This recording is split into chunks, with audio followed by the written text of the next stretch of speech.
Bonjour tout le monde, moi c'est Otis Boboto de la ferme Messi Richard. La vidéo du jour est en lien avec une présentation sommaire justement de notre champ d'arachide et justement pour comprendre l'importance d'avoir certains outils pour se lancer, pour s'aimer justement les arachides parce que il y a quand même quelques mots-clés qu'il faut avoir en tête lorsqu'on se lance dans ce type d'activité, dans le sens de ne pas avoir des échecs, voire des pertes considérables. Avant de vous faire cette vidéo-là, je commence par vous présenter quelque chose que vous connaissez déjà.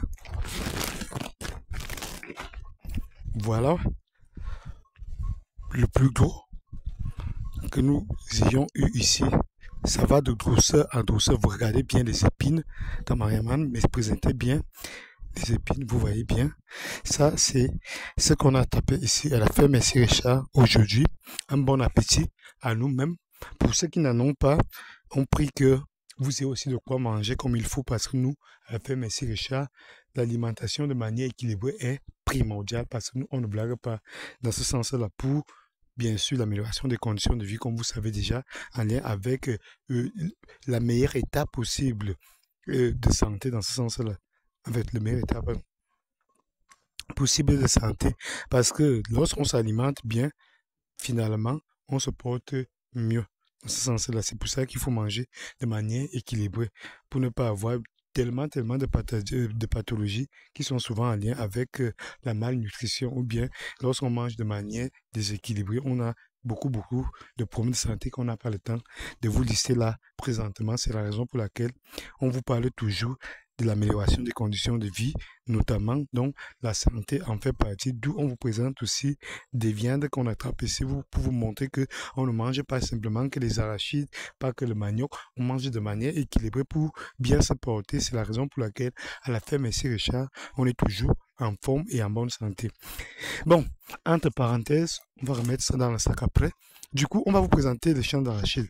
Vous voyez, là où il nous reste à s'aimer. On n'a pas encore totalement fini, mais on va montrer après comment ça se passe parce qu'il y a d'autres commentaires où les gens nous demandent justement de présenter les champs de manière sommaire parce que parler simplement et qu'on ne nous voit que nous-mêmes, les gens pourraient peut-être estimer ou penser que ce ne sont pas les choses qui sont dans la vérité, alors que bien sûr, nous, à la fin, Merci Richard, on ne vous présente que la réalité. Donc, on va faire un petit saut pour que vous voyez justement notre champ d'arachide, la dimension et tout ça.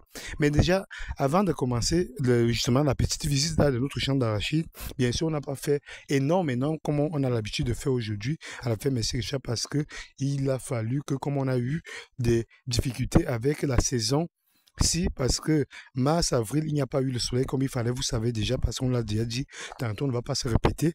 Du coup, on n'a pas mis le cacao comme il fallait. C'est la raison pour laquelle nous avions présenté la pépinière actuelle que nous sommes en train de mettre au sol. Et le mois d'octobre est le mois propice justement pour mettre les choses au sol. C'est ça qui nous occupe. Du coup, on n'a pas fait un grand espace comme il aurait fallu parce que vous savez que les choses coûtent extrêmement cher lorsqu'on on les met au sol justement durant cette période. Du coup, on va continuer et il faut d'abord avoir ces outils-là. C'est que le champ d'arachide, comme on vous a dit tantôt, c'est quelque chose que on ne peut pas s'aimer spontanément, en fait, rapidement, le plus tôt possible, parce que lorsqu'il faut récolter ces arachides-là, il faudrait aussi les récolter le plus vite possible. Et malheureusement, dans ce cas-là, il est question parfois de faire appel aux gens externes qui ne travaillent pas directement à la ferme. Et ces personnes-là, comme on vous a déjà dit, avec les ouvriers ici dans nos pays, c'est que ces personnes-là font le mauvais travail parce qu'ils ne cherchent que leur argent. Ils viennent vous couper, vous tracer comme vous voulez, bien sûr, vous placer les gens. Ils ne vont pas enlever, en fait, déterrer tous les arachides en question. Et finalement, qu'est-ce qui va se passer? C'est que vous avez beaucoup de pertes. C'est la raison pour laquelle il faut plutôt privilégier s'aimer les choses par étapes. Vous savez, lorsque vous avez beaucoup de gens, il faut les mettre placer. Ils s'aiment peut-être avec un décalage peut-être d'une semaine. Ça fait que les arachides que vous aurez sémés une semaine auparavant vont être récoltés pendant même une semaine. Vous voyez, c'est ça le plus important. Ça fait que il n'y a pas tout ça qui pousse au même moment. Admettons que vous avez 2 ou 3 hectares d'arachides, vous n'allez pas pouvoir les déterrer au même moment. Maintenant, non. Si vous décidez, vous pouvez, c'est possible de le faire. Même mettre ça en 2 semaines avec beaucoup d'effectifs, ça fait que il faudrait déterrer ça avec beaucoup d'effectifs. Malheureusement, comme lorsqu'on sème et pour que la surveillance soit bonne, il est impératif de procéder par étapes parce que vous pouvez faire ça pendant 2 semaines. Les gens vont s'aimer n'importe comment parce que vous n'aurez pas la possibilité justement de contrôler comme il faut que les gens s'aiment bien. Regardez bien là où ça pousse là. Caméraman, présentez bien.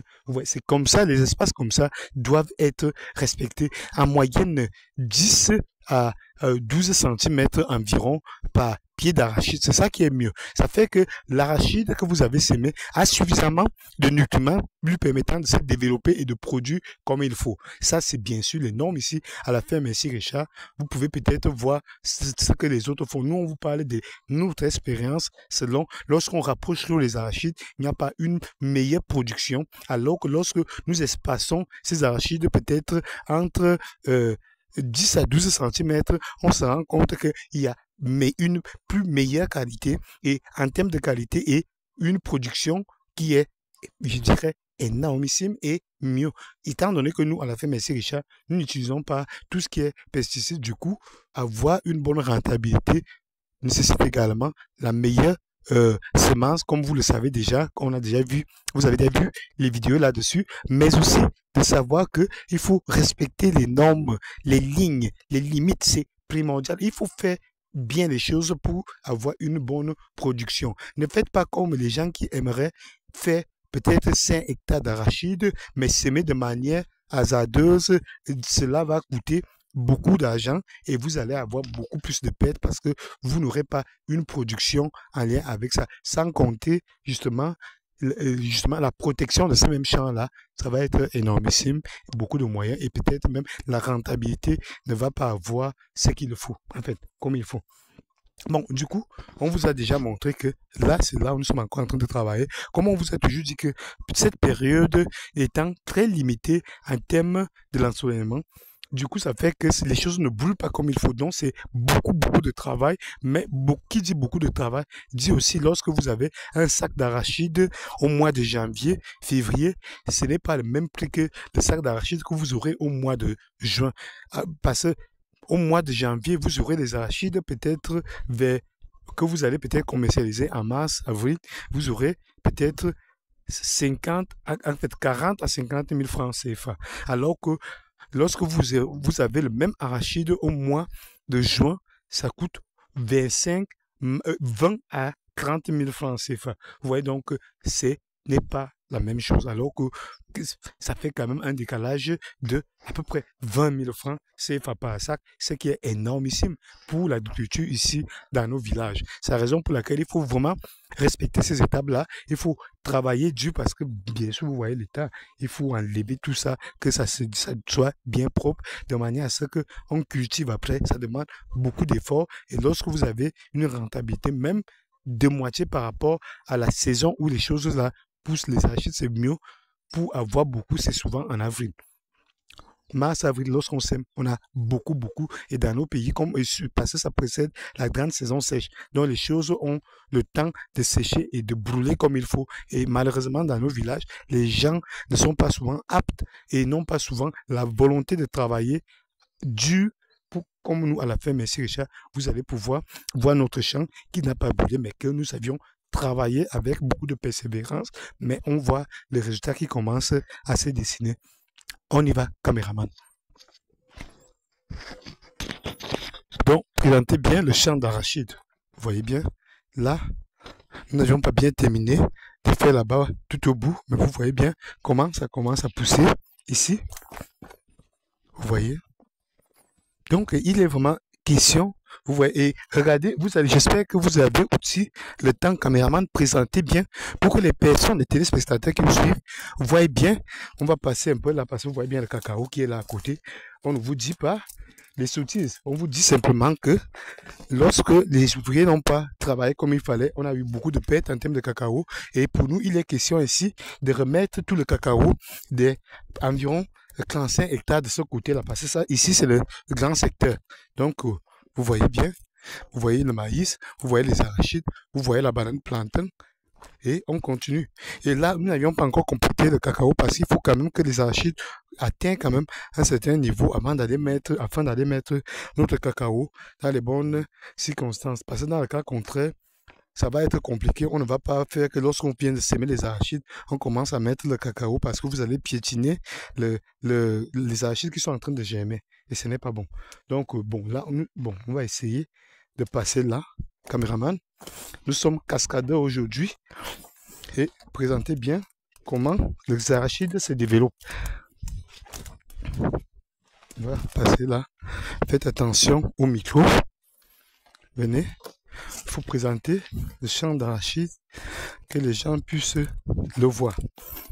Comme vous voyez là.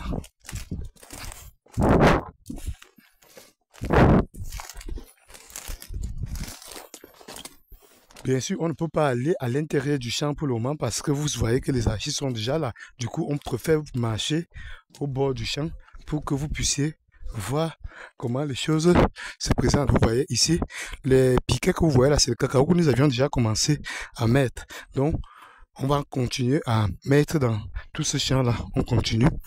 Donc, que ça ne vous surprenne pas les piquets, c'est là qu'on va pouvoir mettre notre cacao. Et c'est un peu ça. Vous voyez bien là, c'est les cabanes pour les gens qui vivent ici, que vous connaissez même déjà. On va continuer.